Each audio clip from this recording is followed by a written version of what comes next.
স্বাগত জানাই। আজ বক্সনগর বিধানসভা কেন্দ্রে 5 জন নেতৃত্ব বিজেপি এবং সিপিআইএম দল ছেড়ে জাতীয় কংগ্রেস দলে তারা যোগদান করেন। তাদের নামগুলি আমি আপনাদের সামনে ঘোষণা দিচ্ছি। দেলোয়ার হোসেন, উনি সিপিআইএম পার্টির সিআইটিউর নেতৃত্ব। সিরাজ মিয়া বিজেপি থেকে, আব্দুল হক বিজেপি থেকে, আবু হেমজাল বিজেপি থেকে, মাহবুল হোসেন উনি সিপিআইএম থেকে। এই 5 জনের পরিবারের 17 জন ভোটার আমাদের আজকে কংগ্রেস দলে যোগদান করেছেন।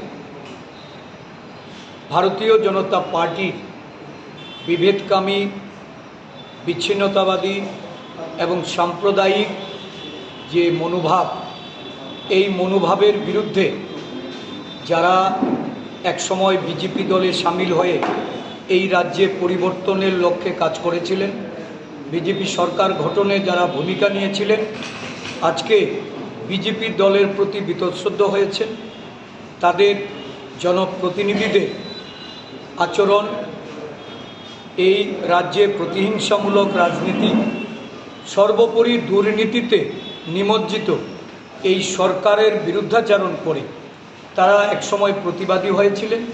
কিন্তু দেখা গেল তাদের উপর অন্যায়ভাবে যে নির্যাতন, অত্যাচার নামিয়ে নিয়ে আসা হয়েছে, এর প্রতিরোধ করার জন্য সর্বভারতীয় ক্ষেত্রে কংগ্রেস দল আদিবাসী, দলিত, পশ্চাৎপদ, সংখ্যালঘুদের তাদেরকে ঐক্যবদ্ধ করে যে নীতিতে সারা দেশব্যাপী আজকে বিকল্প শক্তিরূপে আত্মপ্রকাশ করছে।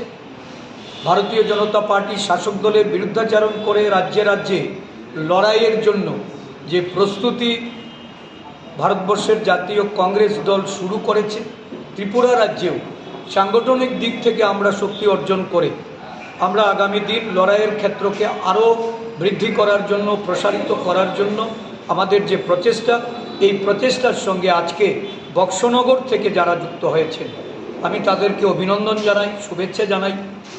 পাশাপাশি তাদের মাধ্যমে এই বক্সনগর বিধানসভা জুড়ে যে একটা অরাজক পরিস্থিতি শুরু হয়েছে, একটা রাজনীতির বাতাবরণকে কলুষিত করে যারা সেখানে বিরোধী দলের প্রতি অন্যায় অবিচার করছেন, নারী নির্যাতন, বিভিন্ন মাফিয়াগিরি কাজ, তুল্লাবাজি, নারীদের প্রতি অন্যায় অবিচার, এর বিরুদ্ধাচরণ করার জন্য ঐক্যবদ্ধভাবে প্রয়াস নিতে আমাদের দলের তরফ থেকে তাদেরকে আমরা সেখানে পদক্ষেপ গ্রহণ করতে বা প্রয়াস নিতে আমরা অনুরোধ রাখব।